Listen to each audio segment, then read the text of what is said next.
नमस्कार, स्वागत है सफलता आईएएस के ऑनलाइन प्लेटफॉर्म में। आज हम क्लाइमेटोलॉजी जो सेशन हमने स्टार्ट किया था उसकी सेकेंड क्लास करने जा रहे हैं। इससे लास्ट क्लास के अंदर हमने क्लाइमेटोलॉजी के फर्स्ट टॉपिक, जिस टॉपिक में हमने पढ़ा था वायुमंडल की संरचना एवं उसका संगठन, तो उस वायुमंडल की संरचना को लेकर हमें काफी इंपॉर्टेंट टॉपिक है, याद रखना। इस टॉपिक को जितना हम हल्के में लेते हैं, जितना हम सोचते हैं कि ये टॉपिक सिंपल है, उतना ये टॉपिक सिंपल नहीं। क्वेश्चन आने की पॉसिबिलिटीज काफी ज्यादा इस टॉपिक से बनी रहती है, जिसमें हमने लास्ट टाइम 35 क्वेश्चन कंप्लीट कर लिए थे और मैंने आपको कहा था कि 75 प्लस क्वेश्चन में आपको कंप्लीट करवाऊंगा। तो 35 क्वेश्चन हमने लास्ट क्लास में कंप्लीट किए थे और साथ में एमसीक्यू और थ्योरी को भी कंप्लीट किया था। अब हम उसी श्रृंखला को आगे कंटिन्यू करेंगे, यानी कि इस टॉपिक का सेकेंड पार्ट कंप्लीट करेंगे। उसमें और भी क्वेश्चंस हैं। अगर आपने फर्स्ट क्लास पूरी देखी हुई है तो सेकेंड क्लास के क्वेश्चन आपके लिए बहुत आसान हो जाएंगे, क्योंकि क्वेश्चन लगभग कॉन्सेप्ट वही होता है, क्वेश्चन पूछने का तरीका बदल जाता है और रिवीजन आपको मिल जाएगा। सबसे अच्छी बात है कि जितनी बार पढ़ोगे उतनी बार आपको क्या है, एक नए एंगल से क्वेश्चन को सोचने का मौका मिलेगा। तो स्टार्ट करते हैं सेशन को। तो यहां पर 35 क्वेश्चन हम लास्ट क्लास में कंप्लीट कर चुके थे, आज उसी को आगे कंटिन्यू करेंगे। तो क्वेश्चन नंबर देखो, मैंने वहीं से स्टार्ट किया है। 36 यूपीपीएससी प्री 2009 का क्वेश्चन है। क्वेश्चन पूछा गया है, हरित गृह प्रभाव के मुख्य रूप से कौन सी गैसें सबसे प्रमुख हैं? कार्बन डाइऑक्साइड, क्लोरोफ्लोरोकार्बन या कार्बन मोनोऑक्साइड या हीलियम। तो ये कुछ गैसें हैं जो आपकी क्या कहलाती हैं, हरित गैसें कहलाती हैं या हरित प्रवाह। तो इसमें जो एब्जॉर्बेशन का काम होता है वो सबसे ज्यादा अवशोषण जो युक्त गैस है वो कौन सी, हमारी कार्बन डाइऑक्साइड। तो ग्रीन हाउस गैसों में कार्बन डाइऑक्साइड आप आंसर याद रखेंगे। तो जैसे methane, nitrogen oxide, carbon dioxide, ozone, sulphur dioxide, carbon monoxide और क्लोरोफ्लोरोकार्बन, ये सारी की सारी क्या है, हमारी ग्रीन हाउस गैसें। और इन सारी गैसों के आपको जो रासायनिक सूत्र हैं CH4, N2O, CO2, O3, SO2, CO, CFC, ये सब आपको याद होने चाहिए, क्योंकि फिजिक्स को जब इस पर अप्लाई करोगे तो फिजिक्स वाले सेक्शन में आपको इन सारी गैसों के रासायनिक नाम भी पूछे जाते हैं। तो ज्योग्राफी को साइंस के साथ रिलेट करके आपसे पूछ लिया जाएगा। अगला क्वेश्चन है, निम्नलिखित में से कौन सा सममंडल का भाग नहीं है? हमने पढ़ाया था कि जो पूरी की पूरी पृथ्वी के जो लेयर्स हैं, तो उन लेयर्स में अगर हम जाएंगे तो सबसे नीचे मिलता है क्षोभ मंडल। तो सबसे पहली लेयर मिलती है क्षोभ मंडल, उसके बाद समताप मंडल। तो क्षोभ मंडल, समताप मंडल, ठीक है, मध्य मंडल, आयन मंडल और इसके बाद मिलता है आपको वायुमंडल। तो 1000 किलोमीटर तक आपको ये पूरे का पूरा सेक्शन देखने को मिलता है। इसमें जो मध्य मंडल तक है इनको सममंडल के नाम से जाना जाता है। तो इनको क्या बोला जाता है, सममंडल। और इसके बाद के जो मंडल है, यानी कि इस पॉइंट से इसको कहा जाता है मध्य मंडल। और आयन मंडल का जो लेयर है, यहां से इनको विषम मंडल जाना जाता है। तो रासायनिक क्रिया के आधार पर इनके फंक्शंस को अलग अलग किया जाता है। तो कौन सा मंडल सममंडल का भाग नहीं है? तो यहां पर मध्य मंडल, समताप मंडल, क्षोभ मंडल, ये तीनों तो आएंगे, ताप मंडल नहीं आएगा। ये जो ताप मंडल, ये कुछ और नहीं, आयन मंडल को ही, जो हमारा आयन मंडल है, ये जो आयन मंडल है इसी को ताप मंडल कहा जाता है, थर्मोस्फीयर कहा जाता है। अब आप कहेंगे सर ताप मंडल क्यों कहा जाता है? तो इसको ताप मंडल कहने का जो रीजन है, तो इसको ताप मंडल क्यों कहा जाता है, क्योंकि इस मंडल के अंदर, इस थर्मोस्फीयर के अंदर अल्ट्रावायलेट जो रेज आती है उनके साथ कुछ एक्स रेज और गामा रेज भी हमारी पृथ्वी पर पहुंचती हैं। तो एक्स रेज जो गामा रेज है जब इस आयन मंडल में पहुंचती हैं तो ऑक्सीजन के मॉलिक्यूल्स, यानी कि ऑक्सीजन के अणुओं के साथ, तो ऑक्सीजन के अणुओं के साथ ये केमिकल रिएक्शन क्रिएट करती हैं और उसी से आपका क्या है, यहां पर एक टेम्परेचर इंक्रीज होता है, जिससे इसको थर्मोस्फीयर के नाम से जाना जाता है। तो यहां पर क्या होता है, आयनीकरण होता है। तो यहां पर होने वाले आयनीकरण के कारण इसको क्या कहा जाता है, तापमंडल के नाम से जाना जाता है। बेटा अगला क्वेश्चन क्या है, निम्नलिखित में से कौन सा कथन क्षोभ सीमा के बारे में सही है? यूपीपीएससी प्री 2008 का क्वेश्चन है, which of the following statement about the tropopause is correct. तो क्षोभ मंडल के बारे में कौन सा कथन सही है? पहला दे रहा है यह किलोमीटर में 5 किलोमीटर मोटी परत है। तो क्षोभ मंडल की ऊंचाई हम जानते हैं कि ध्रुवों पर मिनिमम हाइट भी हमारी 8 किलोमीटर तक मिलती है और मैक्सिमम हमारी हाइट जो है 16 से 18 किलोमीटर के बीच में मिलती है। तो ये स्टेटमेंट गलत होगा क्योंकि एवरेज से ही ये बाहर हो रहा है, तो ये आपका बिल्कुल गलत स्टेटमेंट है। भूमध्य रेखा पर इसकी औसत ऊंचाई 10 किलोमीटर होती है, 10 किलोमीटर नहीं होती, वो कम से कम 16 से 18 किलोमीटर आपको लेना पड़ेगा। तो ये स्टेटमेंट भी गलत है। इसकी ऊंचाई में मौसमी परिवर्तन नहीं होता, it is height does not exchange seasonally, क्योंकि ये पूरे का पूरा लेयर ही क्या है, सीजनल वाला लेयर है। तो सबसे ज्यादा जो मौसमी परिवर्तन, सबसे ज्यादा जो मौसमी घटनाएं होती हैं वो इसी क्षोभ मंडल के अंदर ही हमें देखने को मिलती हैं।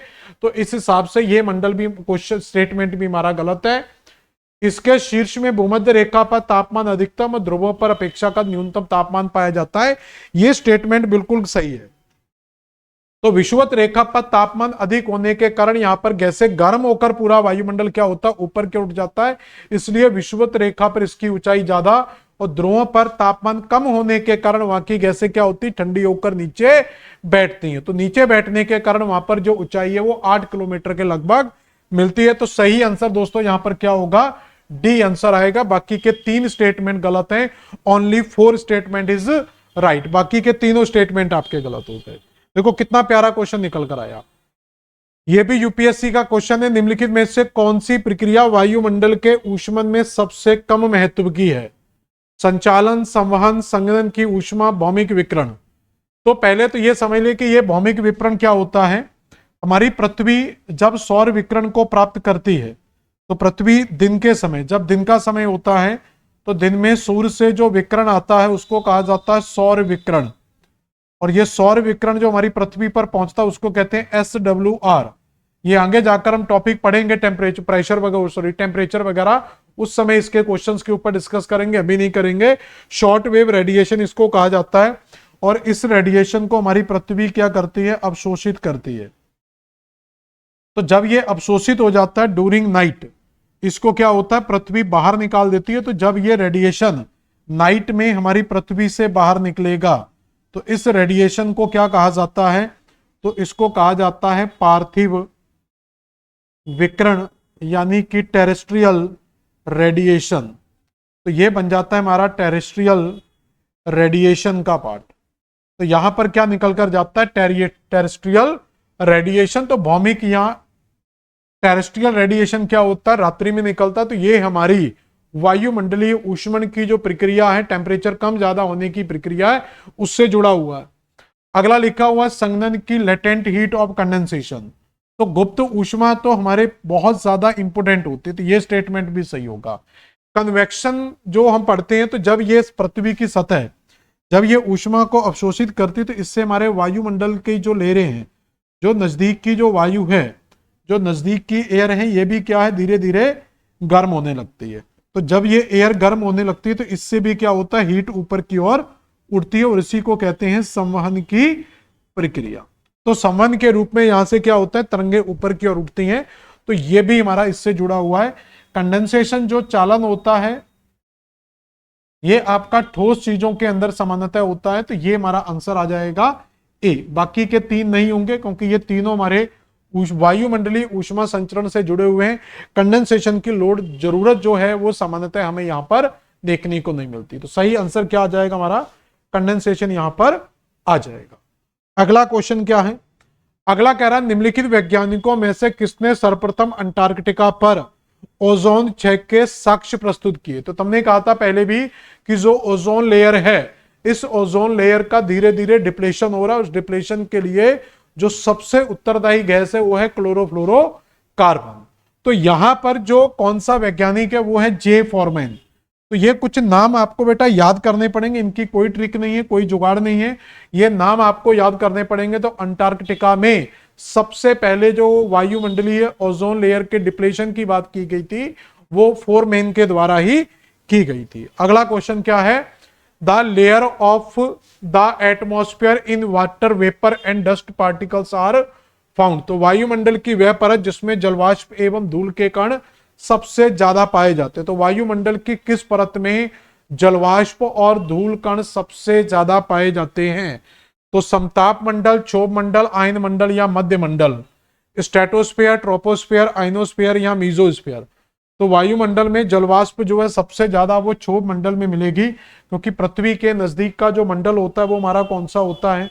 क्षोभ मंडल होता है, जहां पर सबसे ज्यादा गैस जलवाष्प में मिलती है।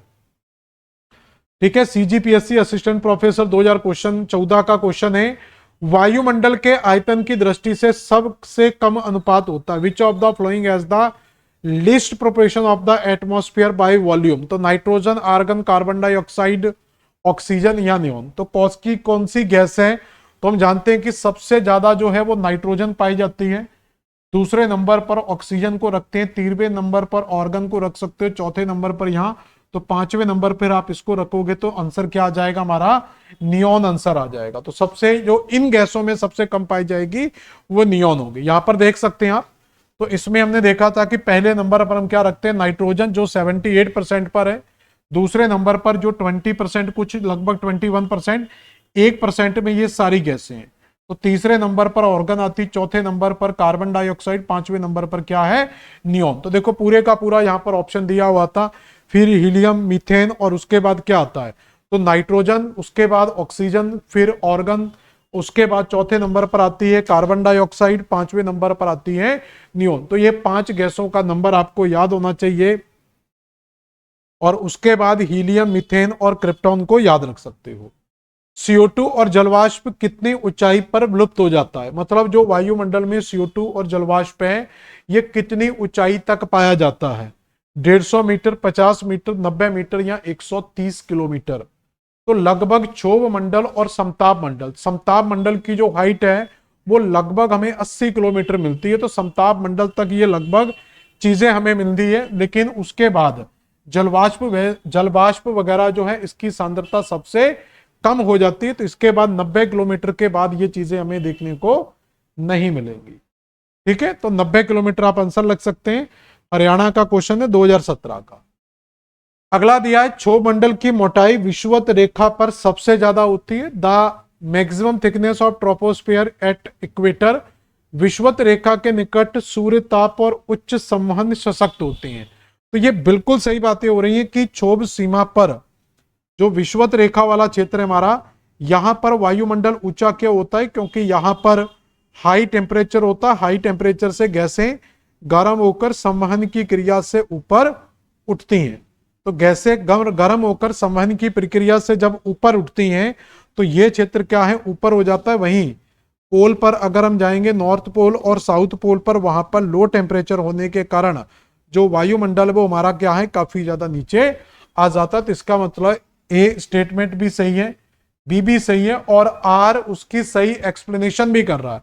कैसे हम निकाल सकते हैं एक्सप्लेनेशन को? क्षोभ मंडल की मोटाई विषुवत रेखा पर सर्वाधिक होती, क्योंकि विषुवत रेखा के निकट सूर्य ताप उच्चतम एवं संबंध सशक्त है।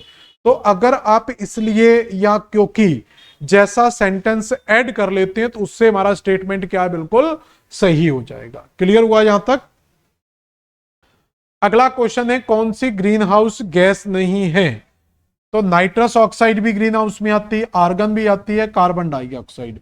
मीथेन को यहां पर हम ग्रीन हाउस गैस में ऐड नहीं करते। तो यहां पर जो सही आंसर आएगा वो हमारा मीथेन आ जाएगा। नहीं, मीथेन तो गड़बड़ हो रहा है। ग्रीन हाउस गैस का मैंने दिखाया था, मीथेन तो शायद आती है बेटा, मीथेन तो आएगी शायद। अच्छा, मीथेन तो आएगी ना इसमें? मीथेन नहीं आएगी, मीथेन तो आएगी, आर्गन नहीं आएगी इसमें। मीथेन तो आएगी बेटा, यहां पर थोड़ा रॉन्ग हो गया जल्दबाजी में। तो यहां पर जो है वो मीथेन नहीं आएगा। तो आर्गन हमारे वायुमंडल के क्षेत्रों में शामिल होती है, तीसरे नंबर पर पाई जाने वाली गैस है।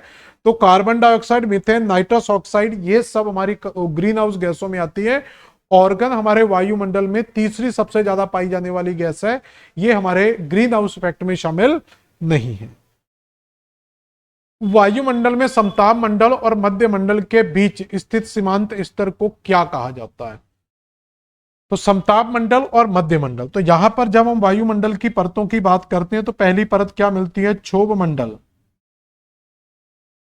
क्षोभ मंडल, उसके बाद क्या मिलता है, क्षोभ मंडल, समताप मंडल, क्षोभ मंडल, समताप मंडल।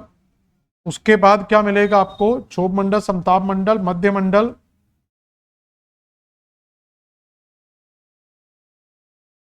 उसके बाद क्या मिलेगा, आयन मंडल। और उसके बाद जो लास्ट आता है वो हमारा वायुमंडल होता है।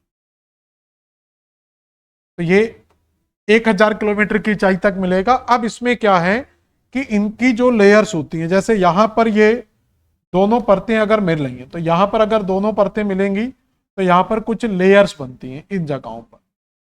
तो इसको कहा जाता है क्षोभ सीमा। तो जहां पर जो लेयर मिलेगी उसी के नाम से इसको पढ़ लिया जाता है। तो यहां पर क्षोभ सीमा के ऊपर मिलने वाली सीमा को क्या कहा जाएगा, क्षोभ सीमा। तो क्षोभ सीमा कहां मिलेगी, तो ये क्षोभ मंडल के ऊपर, समताप मंडल में समताप सीमा, तो उसी नाम से याद हो जाता है समताप सीमा। मध्य मंडल में मध्य सीमा, ठीक है, आयन मंडल में आयन सीमा। तो इस तरीके से जिस मंडल की सीमा होगी उसी को उसी के नाम से पढ़ लिया जाता है। तो जैसे मध्य मंडल में मध्य सीमा को इंग्लिश में भी लिखा हुआ है, जैसे मेसोपोस, ट्रोपोस्पोस, थर्मोस्पोस। तो यहां पर जो ये इसको थर्मोमंडल बोलते तो इसको क्या बोलेंगे, तो इसको थर्मोपोस बोला जाएगा। उसी तरीके से जो मध्य है इसको मीजोस्फीयर बोलते हैं, तो इसको मीजोपोस बोल देंगे। तो ऐसे करके इनके नाम आ जाते हैं। समताप मंडल में स्ट्रेटोपोस बोलता है तो इसको स्ट्रेटोस्फीयर बोलते हैं अंग्रेजी में, तो स्ट्रेटोपोस बोल देते हैं। इसलिए अंग्रेजी बहुत जरूरी हो जाएगी यहां पर। तो इसको क्या बोलते हैं, ट्रोपोस्फीयर, तो इसको ट्रोपोपोस बोल देंगे, तो ट्रोपोपोच। तो ऐसे करके, तो क्वेश्चन क्या पूछा था, boundary level between the stratosphere and mesosphere. तो समताप मंडल और मध्य मंडल, तो स्ट्रेटोस्फीयर कौन सा हो गया, तो ये ट्रोपोस्फीयर, ये स्ट्रेटोस्फीयर, समताप मंडल और मध्य मंडल। तो यहां से क्वेश्चन आएगा, तो इसको क्या बोलेंगे, स्ट्रेटोपोस बोलेंगे। तो ये आंसर आ जाएगा हमारा बी, डी दिल्ली। तो स्ट्रेटोपोस इसका सही आंसर होगा। तो सही आंसर क्या लगाएंगे, स्ट्रेटोपोस। ठीक है, यहां पर भी देख सकते हैं। तो देखो यहां पर ये क्या हो गया, तो ये ट्रोपोस्फीयर, ट्रोपोपोस, स्ट्रेटोस्फीयर, स्ट्रेटोपोस, मीजोस्फीयर, मीजोपोस, आइनोस्फीयर, थर्मोपोस। तो इस तरीके से तो क्वेश्चन आपका स्ट्रेटोस्फीयर मीजोपोस से आया था, तो यहां से हमारा आंसर आ जाएगा। वायुमंडल के बारे में निम्नलिखित बातें बताई जाती हैं। सैकड़ों किलोमीटर की ऊंचाई तक फैला संगीतरी परतों का आवरण वायुमंडल कहलाता है। यह स्टेटमेंट सही हो सकता है। गुरुत्वाकर्षण शक्ति के कारण यह पृथ्वी से अलग नहीं हो सकता, यह स्टेटमेंट भी सही हो सकता है। इसकी सबसे निचली परत को स्ट्रेटोस्फीयर कहा जाता है। तो स्ट्रेटोस्फीयर हमारी जो परत है वो दूसरे नंबर पर है। स्ट्रेटोस्फीयर दूसरे नंबर पर है, पहले नंबर पर जो आती है वो ट्रोपोस्फीयर आती है। तो ये स्टेटमेंट थोड़ा सा गलत हो गया। तो क्या पूछ रहा है, कौन सी बातें बताई जाती हैं, कौन से कथन सही हैं। तो पहला और दूसरा सही है, तो बी बॉम्बे आंसर लगा देंगे। तो फर्स्ट और second statement is right, third statement is अन, ठीक है। तो तीसरा स्टेटमेंट यहां पर क्या हो जाएगा, करेक्ट नहीं होगा, इनकरेक्ट होगा। अगला क्वेश्चन है, what is the physical condition of the atmosphere at given time called. तो किसी समय में वायुमंडल की भौतिकी दशा को क्या कहा जाता है। तो the physical condition of the atmosphere is called weather. तो जलवायु के नाम से जाना जाता है। तो यहां पर दो शब्द आते हैं, एक आता है मौसम और एक शब्द आता है जलवायु। तो इन दोनों में अंतर क्या होता है कि जो क्षणिक परिवर्तन होता है, शॉर्ट टाइम जो चेंज होते हैं, जो शॉर्ट टाइम चेंज होते हैं वो किसी भौगोलिक फिजिकल कंडीशन को दिखाते हैं, तो वो हमारा मौसम परिवर्तन होता है।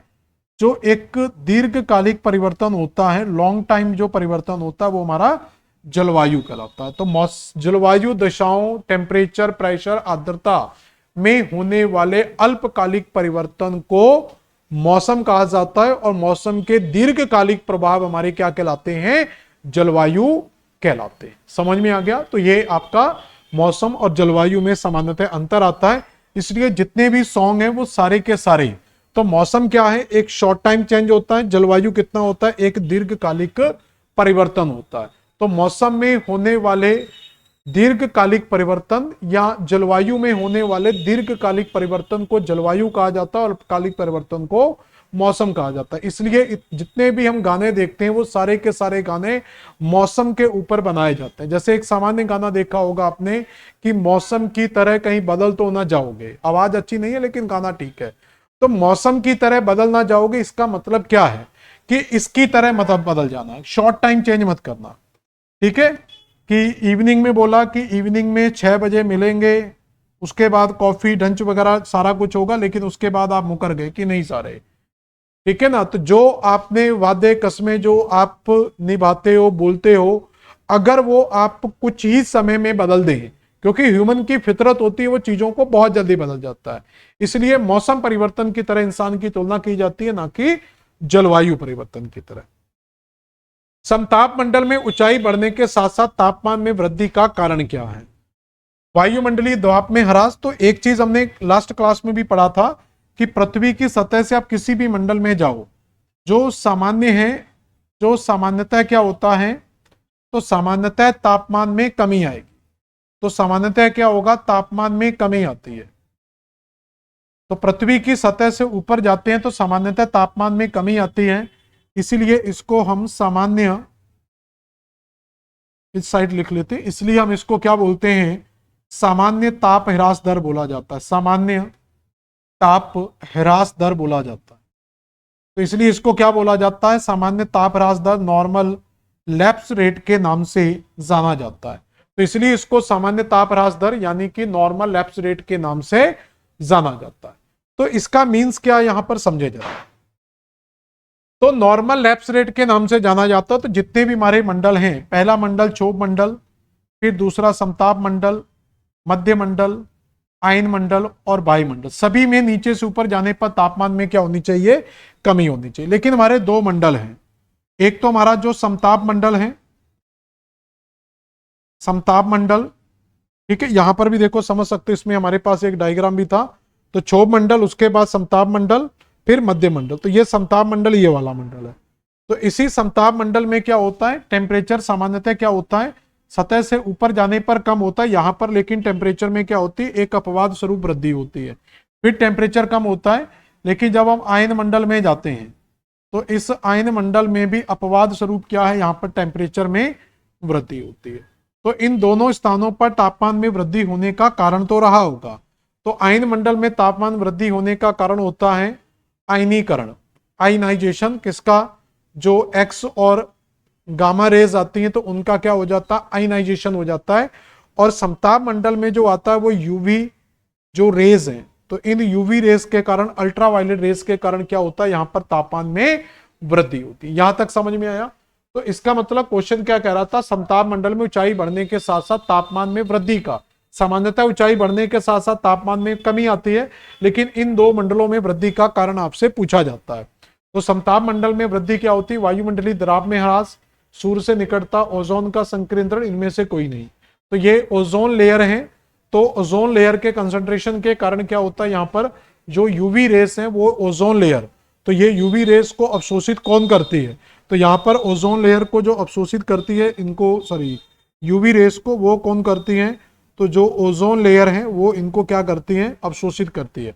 तो समताप मंडल के ऊपर ही 25 से 50 किलोमीटर के बीच में ये मंडल हमें ओजोन लेयर देखने को मिल जाती है। क्लियर हो गया। अगला क्वेश्चन क्या है, अंटार्कटिका के ऊपर ओजोन परत बहुत पतली हो गई है। तो ये हम जाने कि अंटार्कटिका के ऊपर ओजोन लेयर क्या होती जा रही, धीरे धीरे पतली हो रही जा रही, उसमें ओजोन डिप्लीशन हम पढ़े थे।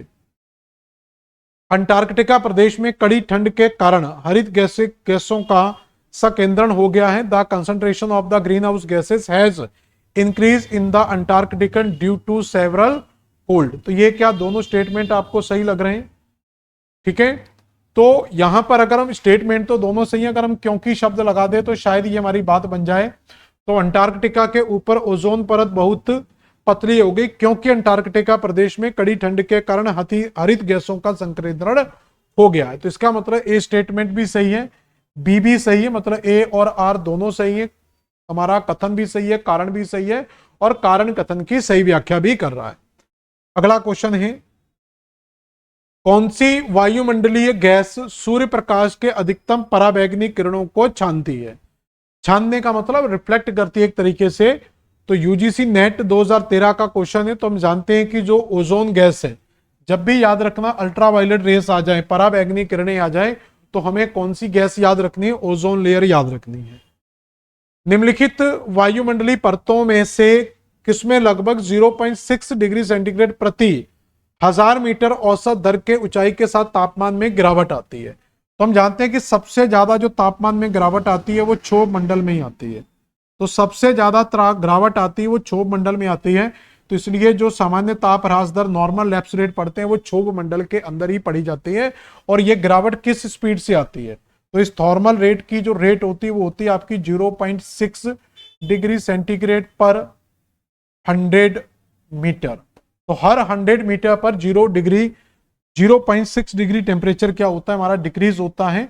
तो ये आपकी फेनोमेना है, ये आपका क्षोभ मंडल में ही घटित होता है। अगला क्वेश्चन क्या कह रहा है?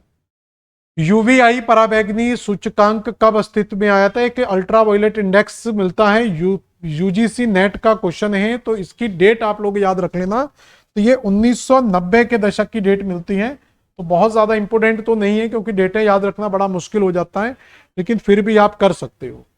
अब यहां पर कुछ गैसें दी गई हैं और उनकी शुष्क मात्रा का परसेंटेज दिया गया। ऑक्सीजन कितना परसेंट है, आर्गन कितना है, कार्बन डाइऑक्साइड कितना है, नाइट्रोजन कितना है। तो हम जानते हैं कि जो सबसे ज्यादा पाई जाती है वो नाइट्रोजन ही पाई जाती है। तो वायुमंडल में सबसे ज्यादा जो पाई जाती है वो कौन सी गैस है? नाइट्रोजन, 78। तो 4 की जगह क्या आएगा आपका? बी ऑप्शन आना चाहिए। तो ये 4 है, तो इसमें ढूंढ लो बी कहां दिया है। तो ये मिल गया बी, तो आंसर निकल कर आ गया बी बॉम्बे। तो बहुत ज्यादा दिमाग लगाने की जरूरत नहीं होती है, कई बार जुगाड़ से भी क्वेश्चन निकालने पड़ते हैं। तो आपको ये तो याद है ना, बाकी का हो सकता ना याद हो, अब याद कर सकते हो। लेकिन अब इसका क्या हो जाएगा? ऑक्सीजन का डी हो जाएगा। तो 20.94 इससे भी निकाल सकते थे, लेकिन डी 2 जगह दिया हुआ था। आर्गन तीसरे नंबर पर पाई जाती है, तो ये सी आ जाएगा इसका, सॉरी। तो डी सी ए 0.03%। और ये कार्बन डाइऑक्साइड आपका आ जाएगा, ये दे रहा है इसका 3। ठीक है, तो ये आपका D C A B answer होगा। तो पहले का डी आएगा, इसका लगा लेना आप लोग डी, दूसरे का सी आ जाएगा। तो ये मैंने उल्टा कर दिया है, देखो ये मैं इसलिए मैं कह रहा था इसको लगा लें। तो इसका जो आ जाएगा ऑक्सीजन 20% आ जाएगा, जो कार्बन डाइऑक्साइड है 70% हो जाएगा, सॉरी नाइट्रोजन हो जाएगा। तो 3 का ए हो जाएगा। तो ये आपका 3 का सी होगा ना, यहाँ से 3 का, अच्छा ए दे रहा है, ये चला जाएगा और ये इधर आ जाएगा। ठीक है, तो डी सी ए बी इसका सही आंसर आ जाएगा। कुछ ऑप्शंस में गड़बड़ है, लेकिन आप इसको आंसर याद रख लेना। वर्ष 1950 के बाद वायुमंडल में हुई कार्बन डाइऑक्साइड की वृद्धि के संबंध में कौन सा प्रतिशत वर्ग सही है? तो कार्बन डाइऑक्साइड में 1975 में कुछ वृद्धि दर्ज की गई थी, 5 से 10%, 10 से 15%, 15 से 30% या 31%। तो ये वृद्धि कितनी दर्ज की गई थी? ठीक है, तो ये काफी पुरानी स्टडी है और ये 1970-50 का है। तो 30% से भी ज्यादा क्या हुआ था, यहां पर वृद्धि दर्ज की गई थी। तो ये डाटा थोड़े से दिक्कत करते हैं। क्षोभ मंडल में ऊंचाई में वृद्धि के साथ वायु दाब घटता है, ऊपरी वायुमंडल में तापमान हमेशा कम होता है। तो क्या ये दोनों स्टेटमेंट सही हैं या दोनों स्टेटमेंट गलत हैं, या दोनों में कथन कारण की व्याख्या कर रहा है? तो देखो, क्षोभ मंडल में ऊंचाई, तो जैसे आप क्षोभ मंडल में जाएंगे तो क्षोभ मंडल में ऊंचाई के साथ साथ टेम्परेचर में क्या होती है? कमी आती है। तो ऊपर जाएंगे तो प्रेशर भी क्या होता जाएगा? कम होता जाएगा। तो वायु दाब घटता है, तो ये स्टेटमेंट तो सही है। दूसरा कह रहा ऊपरी वायुमंडल में तापमान कम होता है, तो बिल्कुल सही है। तो नीचे से ऊपर जाने पर तापमान में क्या आती है? कमी आती है। तो स्टेटमेंट तो दोनों सही है, लेकिन अगर हम क्योंकि लगाएं, क्षोभ मंडल की ऊंचाई में वृद्धि के साथ वायु दाब घटता जाता है क्योंकि ऊपरी वायुमंडल में तापमान अपेक्षाकृत कम होता है। तो ऊपर तापमान कम होने से प्रेशर कम नहीं हो रहा, बल्कि गैसें जो होती है ग्रेविटेशनल फोर्स कम होने जाता है और गैसें फैलने लगती है, इस कारण से प्रेशर क्या हो रहा है? कम हो रहा है। तो ये कारण सही नहीं है, लेकिन ये स्टेटमेंट हमारे दोनों सही है। तो ए आर दोनों सही है, परंतु आर एक का सही स्पष्टीकरण नहीं है। अगला क्वेश्चन है which of the flowing gases is not a natural components of the atmosphere, UGC net JRF paper 2012। तो कौन सी गैस वायुमंडल का प्राकृतिक घटक नहीं है? तो यहां पर हम जानते हैं कि जो क्लोरोफ्लोरोकार्बन है जो हमारे रेफ्रिजरेटर से निकलती है, तो ये एक मानवकृत गैस है, ये हमारा प्राकृतिक गैस में शामिल नहीं होगा। अगला बेटा क्वेश्चन क्या है, क्षोभ मंडल में ऊंचाई के साथ साथ वायुमंडलीय तापमान घटता है क्योंकि? तो क्षोभ मंडल में ऊंचाई के साथ प्रेशर हमारा क्या होता जाएगा, कम होगा। कारण क्या है, उच्चतर ऊंचाई पर वायु कम घनी होती है, उच्चतर स्तर पर सौर विकिरण कम हो जाता है, उच्चतर ऊंचाई पर वायुमंडलीय गैसें ज्यादा होती हैं, वायुमंडलीय धरातल से विकिरण के द्वारा गर्म होता है। तो क्या सही आंसर आना चाहिए, जल्दी स्टेटमेंट आंसर दें इसका। तो वायुमंडलीय तापमान घटने का कारण क्या? तो ये हम पहले भी बता चुके थे कि जब आप कोई अलाव तापेंगे, तो जैसे आप किसी हीटर को तापेंगे, जितना उसके पास रहेंगे टेम्परेचर उतना ज्यादा फील होगा, जैसे जैसे आप उससे दूर जाएंगे टेम्परेचर क्या होता जाएगा, कम होता जाएगा। और हम पढ़ चुके हैं कि पृथ्वी के सतह से ऊपर जाने पर टेम्परेचर में कमी आती है, और कमी किस कारण से आती है? तो उसका कारण है क्योंकि दिन के समय कमी आने का कारण भी हमने कई बार बताया कि दिन के समय सौर विकिरण को हमारी पृथ्वी अवशोषित करती है, और रात्रि में जब ये रेडिएशन निकलता है तो हीट यहां से निकल रही है, तो हीट यहां से निकलेगी तो पहले टेम्परेचर यहां ज्यादा होगा, ऊपर जाने पर टेम्परेचर कम होता हुआ चला जाए, क्योंकि आग यहां पर तापना है। तो जैसे जैसे हम हाथ ऊपर करते जाएंगे टेम्परेचर क्या होता जाएगा, कम होता जाएगा। तो ये कारण होता है यहां से गर्म होकर उठने वाली संवहनी तरंगों के कारण। तो ये डी आंसर ज्यादा बेस्ट बैठेगा, वायुमंडलीय धरातल से विकिरण के द्वारा गर्म होता है, क्योंकि ये वायुमंडल है वो रेडिएशन के कारण, और रेडिएशन में भी कौन सा, पार्थिव विकिरण। तो ये क्वेश्चन पूछा जाएगा आगे आने वाले टॉपिकों में कि हमारा वायुमंडल किससे गर्म होता है? तो हमारा वायुमंडल पार्थिव विकिरण से गर्म होता है। क्लियर हुआ यहां तक? सूर्य से आने वाले विकिरण से कभी वायुमंडल गर्म नहीं होगा, तो ये स्टेटमेंट कभी गलत मत कर लेना कि सूर्य से आने वाले वायुमंडल से ये गर्म हो रहा है। अगला कह रहा है कि ओजोन छिद्र दक्षिणी ध्रुव क्षेत्र के ऊपर दिखाई पड़ता है, ओजोन नष्ट करने वाली गैसें पूरे समताप मंडल में उपस्थित रहती हैं। ऐसा नहीं है, पूरे समताप मंडल में ओजोन परत को नष्ट करने वाली गैसें नहीं है, जहां पर इनकी सांद्रता ज्यादा मिलेगी वहीं पर यह डिप्लेशन होता है। नहीं तो पूरी पृथ्वी पर ओजोन लेयर में डिप्लेशन आता है, लेकिन डिप्लेशन केवल हमें कहां मिला, अंटार्कटिका पर ही देखने को मिला, दक्षिणी ध्रुव पर ही देखने को मिला। तो ए स्टेटमेंट सही है, बी स्टेटमेंट सही नहीं है। तो सही आंसर क्या लगाएंगे हम, बी लगा देंगे। ए सत्य है परंतु आर यहां पर क्या है, गलत है। अगला क्वेश्चन है वायुमंडल के निम्नलिखित में से कौन से भाग में मुक्त ताप मेघ पाए जाते, सिरस क्लाउड पाए जाते हैं?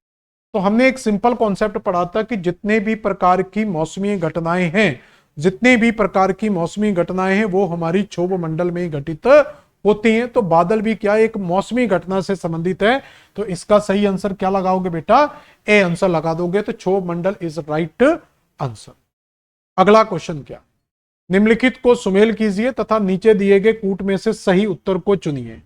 Match the following and choose the correct answer from giving below, UP PGT 2013 का क्वेश्चन है। फिर से उसी तरीके का क्वेश्चन आ गया जो हमने किया था, लेकिन यहां पर आयतन का प्रतिशत दिया हुआ है, यहां पर उनका प्रतिशत नहीं दिया है। यहां पर याद रखना थोड़ा सा क्वेश्चन पूछने का तरीका बदल गया है। इससे पहले जो हमने 78% पढ़ा था वो शुष्क मात्रा पूछी जाती है कि इनकी मात्रा कितनी, अब इनका वॉल्यूम पूछा जा रहा है कि किस गैस का वॉल्यूम कितना निकल कर आएगा।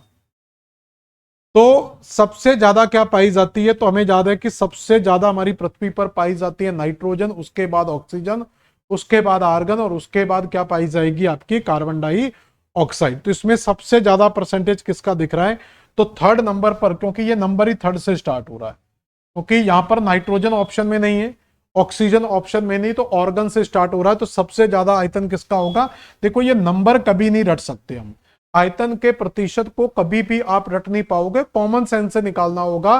तीसरे नंबर पर पाई जाने वाली गैस ऑर्गन है, तो इसका मतलब उसका आयतन इन सारी गैसों में ज्यादा होगा। तो ये है 0.0018, 0.0005, ये तो सबसे कम जा रहा है।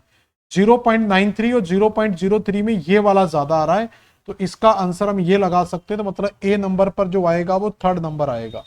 तो यहां पर भी थर्ड दिया हुआ, यहां पर भी थर्ड है, तो ये दो ऑप्शन तो एलिमिनेट हो जाएंगे। थर्ड के बाद लास्ट में देखेंगे तो यहां पर 4 आ रहा है, यहां पर क्या आना चाहिए, 2 आना चाहिए डी ऑप्शन पर, तो डी यहां पर आएगा, डी तो ये इसका सी हो जाएगा, बी हो जाएगा, तो ये थोड़ा सा मिसप्रिंट हुआ है। तो इसका मतलब है कि डी का 2 आ रहा है, तो 2 मतलब ये सबसे कम, देखो ये तो सबसे कम वाला ये चला गया, तो हीलियम क्या है, सबसे कम पाई जाएगी। कार्बन डाइऑक्साइड हमारी 4th नंबर पर मिलती है हमें, तो ये 4थे नंबर पर मिलती है कार्बन डाइऑक्साइड, तो इसका जो प्रतिशत है वो ये होना चाहिए 0.03, तो ये आपका आ जाएगा 4, तो यहां पर 4 आपको मिल रहा है। अब बचा नियोन का, तो नियोन का आ जाएगा 0.01%, तो सही आंसर जो हमारा बेटा निकल कर आएगा वो बी आंसर निकल कर आएगा। आंसर याद रखना सोच समझ कर लगाने पड़ते हैं, हम लोग डाटा पर फोकस करते हैं, तो डेटा कभी भी बेटा याद रखना पॉसिबल नहीं, परसेंटेज तो बड़ी मशक्कत के साथ हमें याद होते हैं। यहां पर तो अब हमें क्या करना है, परसेंटेज याद नहीं करना, बल्कि यहां पर हमें बस इतना पता होना चाहिए कि सबसे ज्यादा नाइट्रोजन मिलेगा, उसके बाद ऑक्सीजन, उसके बाद ऑर्गन, ऑर्गन के बाद कार्बन डाइऑक्साइड, ठीक है, उसके बाद ये कम से कम 3-4 गैसें तो आपको कम से कम याद होनी चाहिए, ठीक है, nitrogen, oxygen, organ, carbon dioxide, और उसके बाद नियोन याद रख सकती हो, ठीक है, उसके बाद हीलियम, फिर क्रिप्टॉन, ठीक है, ये सारी आ जाएंगी। कौन सी गैस वायुमंडल में नहीं पाई जाती, तो वायुमंडल में ऑक्सीजन, हीलियम, ओजोन सब पाई जाती, मीथेन नहीं पाई जाती। देखो यहां पर कंफ्यूजन सिर्फ यही होता, मीथेन, क्लोरोफ्लोरो सॉरी जो ग्रीन हाउस इफेक्ट है उसका तो पार्ट है, लेकिन हमारे वायुमंडल की जो गैस है उनमें मीथेन हमें नहीं मिलेगी, तो ग्रीन हाउस इफेक्ट में मीथेन गैस मिलेगी, नॉर्मली हमें मीथेन यहां पर नहीं मिलेगी। अगले क्वेश्चन बड़े सिंपल सिंपल क्वेश्चन है, भूमध्य रेखा पर ट्रोपोपॉज की ऊंचाई कितनी होती है, तो हमने पढ़ा था कि भूमध्य रेखा पर क्षोभ मंडल की या क्षोभ सीमा की जो ऊंचाई है वो 16 से 18 किलोमीटर के बीच में हो सकती है, और ध्रुवों पर ये 6 से 8 किलोमीटर के बीच में हो सकती है, जिसका कारण भी हम पढ़ चुके थे कि भूमध्य रेखा पर अत्यधिक तापमान होने के कारण जब समन्वी तरंगें ऊपर उठती हैं, तो इन्हीं समन्वी तरंगों के ऊपर उठने के कारण क्या होगा, यहां पर जो वायुमंडल की परतें हैं ये ऊपर की ओर उठ जाएंगी। वही भूमध्य रेखा ध्रुवों पर क्या होता है, गैसें ठंडी होती है तो वो नीचे बैठेंगी, तो 16 से 18 एक एवरेज याद रखना, तो 16 से 18 का जो बीच का ऑप्शन आ रहा है वो लगा लो, तो 17-18 यहां पर ऑप्शन में दिया हुआ, तो 16-18 की जगह हम यहां पर 17-18 आंसर लगा सकते हैं। क्लियर हो गया, अब रटना नहीं कि नहीं 16-18 सर ऑप्शन में नहीं है, ठीक है, यूपीटीसीटी 2004 का क्वेश्चन है, ये 2006 का क्वेश्चन है। गुटेनबर्ग का नाम सुना होगा, गुटेनबर्ग डिसकंटिन्यूटी दी गई थी जो क्रस्ट और मेंटल के बीच में हमें देखने को मिलती है, तो वहीं से लिया गया क्वेश्चन है गुटेनबर्ग से। तो according to Gutenberg the amount of the nitrogen gas is atmosphere, तो ये आपका 78% सबसे ज्यादा पाया जाता है, तो ये बिल्कुल सिंपल ऑप्शन है, सी आंसर हम यूज कर सकते हैं। अगला क्वेश्चन है, ऊपरी क्षोभ मंडल में तीव्रगामी पवने की सक्रिय पट्टी को क्या कहा जाता है, तो ट्रोपोस्फीयर के ऊपर जो तीव्रगामी पट्टी मिलती है, यानी कि जो क्षोभ मंडल है, तो क्षोभ मंडल के ऊपर एक पट्टी में गैसें चलती हैं, हवाएं चलती, जिसको जेट स्ट्रीम कहा जाता है। जेट स्ट्रीम क्या होता है, जेट स्ट्रीम एक ऊपरी वायुमंडलीय संचरण है, ये क्या है, ऊपरी वायुमंडलीय, ये ऊपरी वायुमंडलीय संचरण है, ये क्या है, एक ऊपरी वायुमंडलीय संचरण। ये ऊपरी वायुमंडलीय जो संचरण है ये आपका एक मियांडर फॉर्म में चलता है, ठीक है, किस फॉर्म में चलता है, एक मियांडर फॉर्म में चलता है, और ये हमेशा पश्चिम से पूर्व दिशा में चलता है, इसी को कहा जाता है जेट स्ट्रीम। अगला है, नीचे कुछ कथन दिए गए हैं। पहला कथन है, पृथ्वी के वायुमंडल में CO2 की उपस्थिति आवश्यक है, ये तो भैया बिल्कुल सही है, ऑक्सीजन और कार्बन डाइऑक्साइड का होना हमारी पृथ्वी पर बहुत जरूरी है।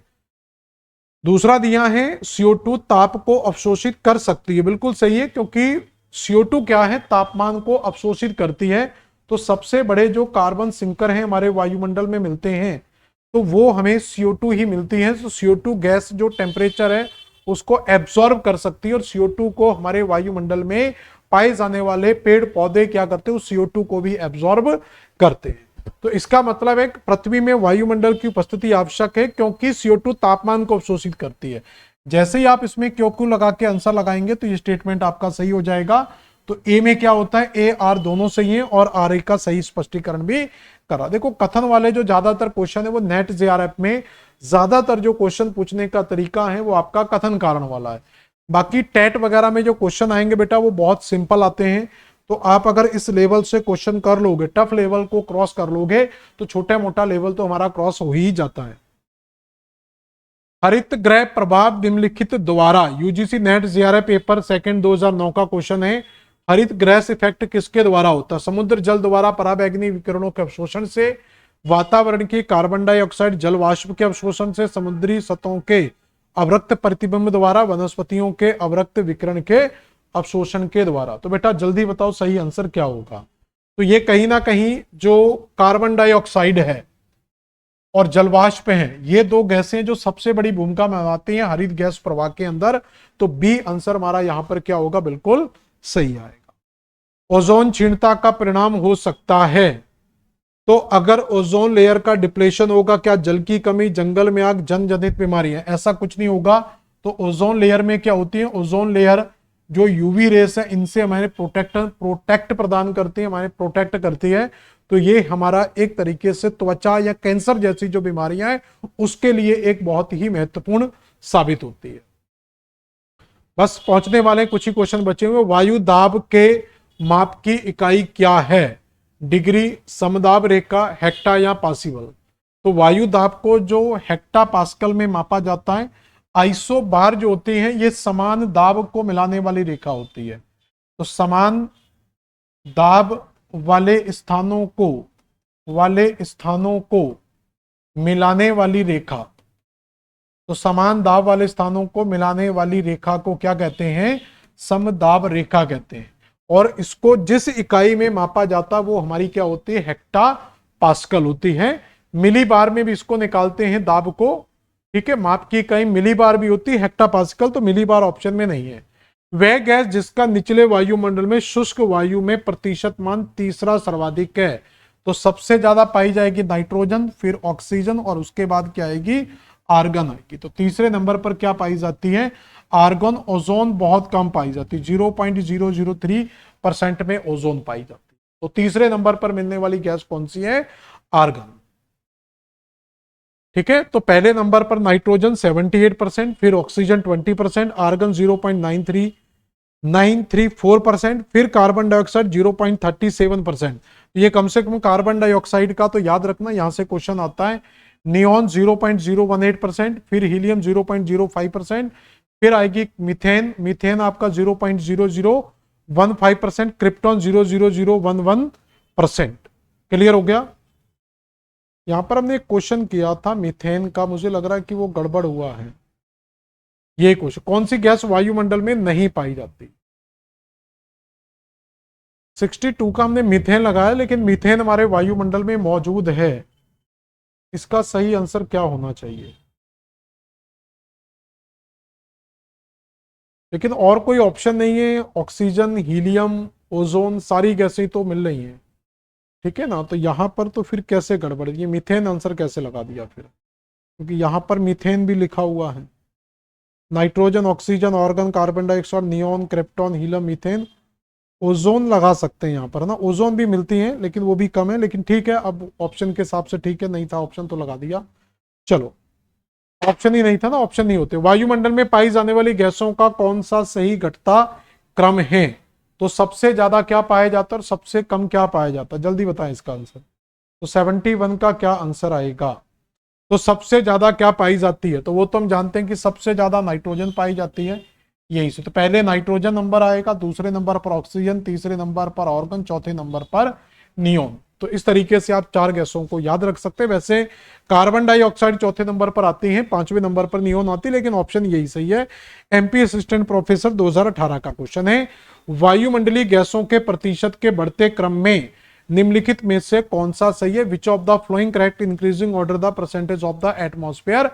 अब इसमें उल्टा क्रम दिया हुआ है, कम से ज्यादा। पहले ज्यादा से कम की ओर दिया था, अब कम से ज्यादा की ओर है, तो हम इधर से पकड़ लेते हैं। तो यहां पर लास्ट में क्या दिया? आर्गन। यहां पर भी आर्गन है, यहां पर भी आर्गन है, यहां पर सारा सिस्टम ही फेल कर दिया। आर्गन हमारे पांचवें नंबर पर पाई जाने वाली गैस है, तीसरे नंबर पर पाई जाने वाली गैस है। तो आर्गन से पहले क्या पाया जाना चाहिए? तो सबसे ज्यादा पाई जाती है ऑक्सीजन, सबसे ज्यादा नाइट्रोजन, उसके दूसरे नंबर पर है ऑक्सीजन, तीसरे नंबर पर पाया जाता है कार्बन डाइऑक्साइड। तो या तो हमें ऑक्सीजन ढूंढना होगा या कार्बन डाई, तो इसमें हीलियम दिया तो ये आंसर नहीं होगा, जेनॉन भी आंसर नहीं होगा। तो यहाँ पर कार्बन डाइऑक्साइड दिया तो इन दोनों में ऑप्शन लगा सकते हैं। अब इसमें हीलियम आएगा या जैक्सोन आएगा, तो जेनॉन आएगा या हीलियम आएगा, यहाँ पर थोड़ा सा कंफ्यूजन हो सकता है। तो मुझे भी यहाँ पर कंफ्यूजन है, थोड़ा सा देखना पड़ेगा। तो पहले हीलियम आएगा, ठीक है, हीलियम पहले आएगा तो हीलियम वाला आंसर लगाएंगे। तो ये थोड़ा सा बहुत सिंपल और टिपिकल क्वेश्चन है, तो ये हीलियम पहले आएगा। तो कम से कम हम यहाँ पर बी आंसर पर जा सकते, 50-50 पर तो जा ही सकते हैं। ऐसे अगर पूरा याद नहीं तो 50-50 पर तो जा ही सकते हैं। वायुमंडल के निम्नलिखित परतों में से किसमें न्यूनतम तापमान पाया जाता है? In which of the following atmosphere layer minimum temperature found. ठीक है, तो higher assistant professor, UP higher assistant professor का ये क्वेश्चन है, तो ये यूपी यहां पर लिख लेना। ट्रोपोपॉज, स्ट्रेटोस्फीयर, मेजोस्फीयर या थर्मोपोस किसमें पाया जाएगा? तो हम जानते हैं कि वायुमंडल में सामान्यतः सतह से ऊपर जाने पर टेम्परेचर में कमी आती है, जिसको नॉर्मल लैप्स रेट के नाम से जाना जाता है। लेकिन इसमें हम देखते हैं कि सबसे पहला जो हमारा क्षोभ मंडल है, तो सबसे पहले क्या मिलेगा हमें? क्षोभ मंडल मिलेगा।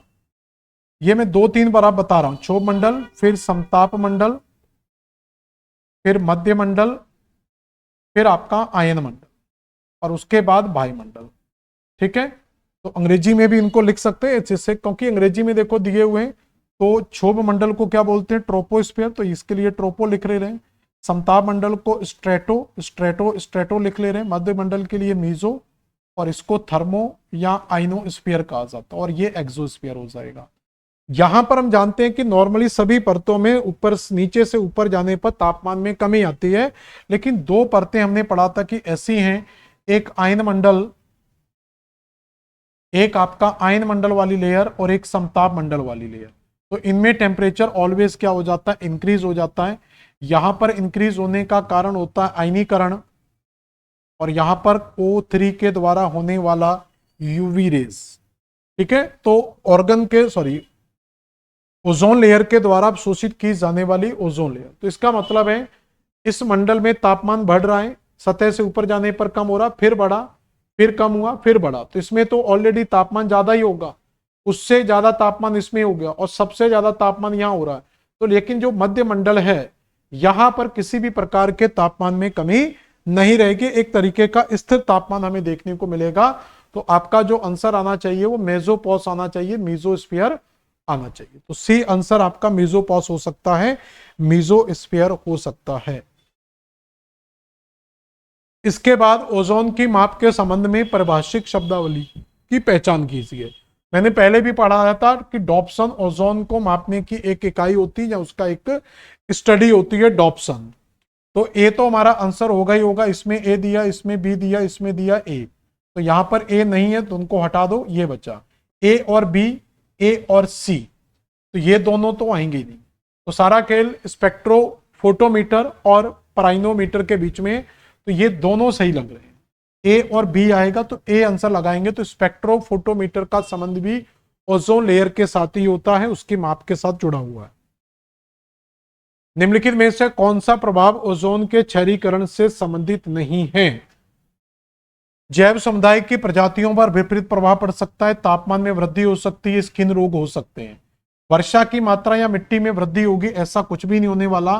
तो अगर ओजोन का डिप्लेशन हुआ तो उससे मानवीय रोग यानी कि चर्म रोग हो सकते हैं, टेम्परेचर इंक्रीज हो सकता है, पूरे जैव समुदाय पर इंपैक्ट पड़ सकता है। लेकिन वर्षा की मात्रा या मिट्टी की नमी में वृद्धि हो जाएगी, इससे कोई फर्क नहीं पड़ेगा। तो ये आज का आपका लास्ट क्वेश्चन है। अधिकतम ओजोन घनत्व की ऊंचाई के बीच पाया जाता है। तो ओजोन लेयर जो पाई जाती है ये सबसे नीचे हो गया हमारा पृथ्वी की सतह से जब हम जाएंगे, तो ये पृथ्वी की सतह से जब हम ऊपर जाते हैं, तो इतनी बार रिपीट कर दिया कि अब आपको याद होना चाहिए। तो ये हमारा क्षोभ मंडल है, तो सबसे नीचे ट्रोपोस्फियर, क्षोभ मंडल, और क्षोभ मंडल से थोड़ा ऊपर जाते हैं तो यहां पर मिलता है हमें बेटा मध्य मंडल। तो क्षोभ मंडल के ऊपर क्या मिलेगा हमें? मध्य मंडल। और इस क्षोभ मंडल, सॉरी उल्टा हो गया, क्षोभ मंडल के ऊपर पहले मिलेगा समताप मंडल। और यहां पर हम जानते हैं कि इसकी जो हाइट की जब हम बात करते हैं, तो यहां पर जब हम हाइट निकालते हैं तो हम जानते हैं कि यहां पर जो हाइट है वो आपकी क्षोभ मंडल की जो हाइट है वो 8 या 18 किलोमीटर के बीच में होती है। यहाँ पर जो हाइट है वो 50 किलोमीटर के समथिंग, 50 to 80 किलोमीटर लगा सकते हैं इसको, एवरेज 50 किलोमीटर याद रखना, 50 किलोमीटर होती है। और इसी 50 किलोमीटर की लेयर में, इसी 50 किलोमीटर की लेयर में एक मोटी लेयर यहाँ पर पाई जाती है।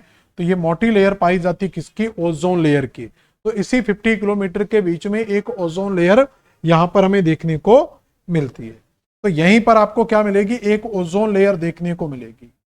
तो यहीं पर आपको ओजोन लेयर देखने को मिलेगी। ये लगभग आपकी 25 या 30 किलोमीटर के समथिंग स्टार्ट हो जाती है। तो यही हमें एवरेज आंसर देखना है। तो 30 से 35 किलोमीटर, 20 से 25 किलोमीटर, 50 से या 12, तो इसमें एवरेज जो आएगा कि पूछ रहा है कि इसके बीच पाया जाता है। तो ये 25 किलोमीटर से 50 किलोमीटर के बीच का एरिया हो सकता है। तो ऑप्शन बड़ा टिपिकल टाइप का है। तो ये क्या होना चाहिए? तो इसी के बीच में ये 25-30 किलोमीटर के बाद स्टार्ट हो रहा है, लेकिन ऐसा कोई ऑप्शन नहीं मिल रहा है। तो 20 किलोमीटर से लगभग आप इसको स्टार्ट कर सकते हैं। अब ये 25 किलोमीटर तक जा रहा है, क्या है इसमें थोड़ा कंफ्यूजन है।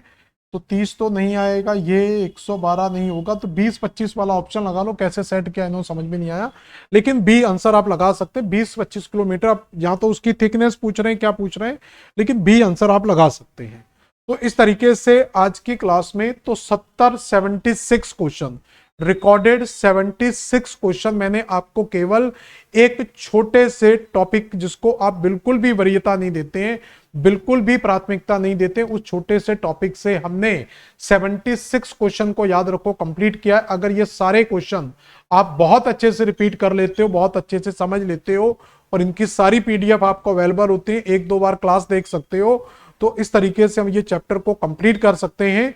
और सभी को मैंने बार बार एक ही निवेदन कर रहा हूं कि अगर आप लोग ये सारी क्लासें ऑनलाइन या ऑफलाइन या बाद में रिकॉर्डेड फॉर्म में जैसे भी आप लोग देखते हो, तो जितने भी लोग देखते हैं कृपा करके लास्ट तक इसको देखो और इसमें कमेंट, लाइक, शेयर जरूर करें, एप्रिशिएट करें, कमेंट करें, उसमें बताएं कि ये क्लास आपको कैसी लगी, हमें आगे और क्या सुधार इसमें हो सकते हैं, किन चीजों को और इसमें ऐड किया जाना चाहिए। आपके द्वारा किए गए कमेंट ही हमारे लिए सबसे बड़ी कैपिटल है, सबसे बड़ा इन्वेस्टमेंट, सबसे बड़ी पूंजी है। क्लियर हो गया?